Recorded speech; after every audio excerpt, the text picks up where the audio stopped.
Dünya elleri 10. ayının 11. günü Kız Balalar Günü'nü təbriklayotganda Xitoy hukumatı Sharq Turkistonda 20 milyondan ortiq Uyg'ur balalarini yig'ib olish lagerida assimilyatsiya qilmoqda. 2012 yili Birlashgan Davlatlar Tashkiloti tarafidan qizlarning jinsiy ayrimisi sababidan duch kelgan barobarsizligiga bo'lgan tonishini oshirish uchun ma'qullangan 11 oktyabr xalqaro qiz balalar bayrami dunyoning har qaysi joylarida tabriklandi. Dünya tarafından unutilayotgan Sharq Turkistonda bo'lsa, Uyg'ur bolalari oilasidan ayrilish orqali majburiy tutib turildi.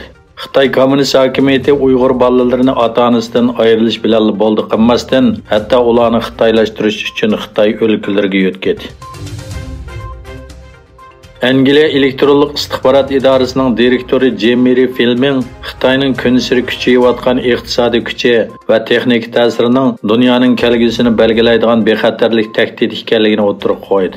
Xalq Birlashma Mulozimat instituti aqllar ambiri tarafidan uyushtirilgan bu yig'inda so'z qilgan Fleming Beijingning iqtisodiy va texnik kuchidan foydalanib, davlat ichida jamiyatga besim ishiltib, chet elda ta'siri va kontrolligini oshirayotganligini o'tirg'a qo'ydi.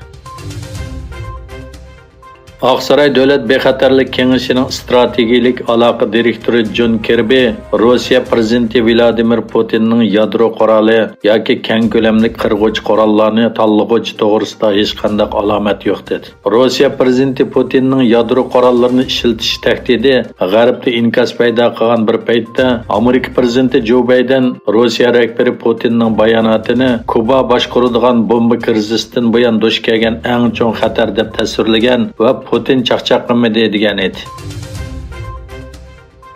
Xabar qilinishicha, Qozog'iston ziyoratiga chiqqan Turkiya prezidenti Rajab Tayyip Erdo'g'an Qozog'iston prezidenti Qosim Jomart To'qayev bilan birlikda Turkiya Qozog'iston yuqori darajalik strategik hamkorlik kengashining 4-qatimliq yig'iniga riyosatchilik qiladi va Osiyodagi hamkorlik tinch turg'izish tadbirlari yig'inining 6-qatimliq yig'iniga qatnashadi.